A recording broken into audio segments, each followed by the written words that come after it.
বাংলাদেশের আকাশে নতুন কোনো যুদ্ধ বিমানের আগমন কি পরিবর্তন আনবে পুরো আকাশ প্রতিরক্ষা চিত্র? দীর্ঘদিন ধরে ঝুলে থাকা মাল্টিরোল কম্ব্যাট এয়ারক্রাফট বা এমআরসিএ ক্রয় চুক্তি অবশেষে বাস্তবায়নের দিকে এগোতে চলেছে কি, নাকি চীনের জেটেন-সি বা পাকিস্তানের JF-17 থান্ডারে শেষ পর্যন্ত আকাশে ছড়াবে?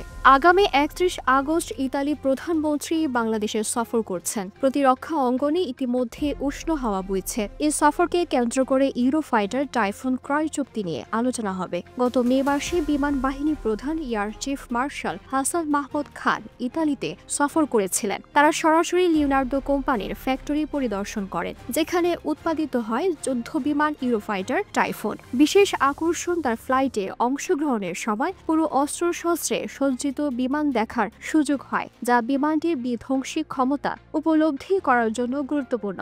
এই সফর মূলত কূটনৈতিক শক্তি প্রদর্শনের অংশ।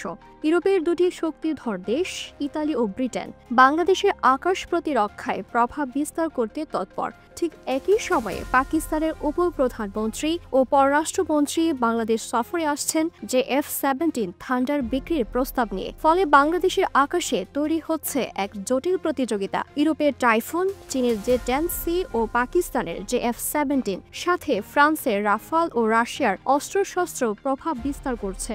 বাংলাদেশের ভেতরে রাজনৈতিক ও প্রশাসনিক প্রক্রিয়াও গুরুত্বপূর্ণ ভূমিকা রাখছে। কিছু শীর্ষ আমলা মনে করছেন বিলিয়ন ডলারের এমআরসিএ ক্রয় রাজনৈতিক সরকারের কাজ হওয়া উচিত, অন্তর্বর্তীকালীন সরকারের নয়। এ কারণে প্রক্রিয়াটি বর্তমানে অনিশ্চয়তার মধ্য দিয়ে চলছে। বিমান বাহিনী প্রধানও জোরালো পদক্ষেপ নিচ্ছেন না, ফলে চুক্তি ঝুলে আছে। ইতালি ও ইউরোপীয় সংস্থাগুলো এই চুক্তি সহজে হারাতে রাজি নয়। প্রতিটি ইউরোফাইটার টাইফুন বিমান উৎপাদন ও রপ্তানিতে বিলিয়ন ডলার বিনিয়োগ প্রয়োজন। ১৬টি বিমান ক্রয় নিশ্চিত হলে শুধু বিমান বিক্রি নয়, অস্ত্রশস্ত্র রক্ষণাবেক্ষণ, প্রশিক্ষণ ও ভবিষ্যৎ আপগ্রেডের বাজারও খুলবে। এটি বাংলাদেশের প্রতিরক্ষার সক্ষমতা বাড়ানোর পাশাপাশি রাজনৈতিক ও অর্থনৈতিক প্রভাবও জোরদার করবে। অতীতে ডেসল্ট, রাফায়েল এবং ইউরোফাইটার টাইফুনের মধ্যে যাচাই বাছাই শেষে টাইফুনকে পছন্দ করা হয়েছিল। তবে প্রাক্তন সরকার ও বিমান বাহিনী প্রধানের দুর্নীতির অভিযোগ চুক্তি দীর্ঘ সময় স্থগিত রেখেছে। ২০২০ থেকে ২০২১ সালে বরাদ্দ থাকা সত্ত্বেও বিমানগুলো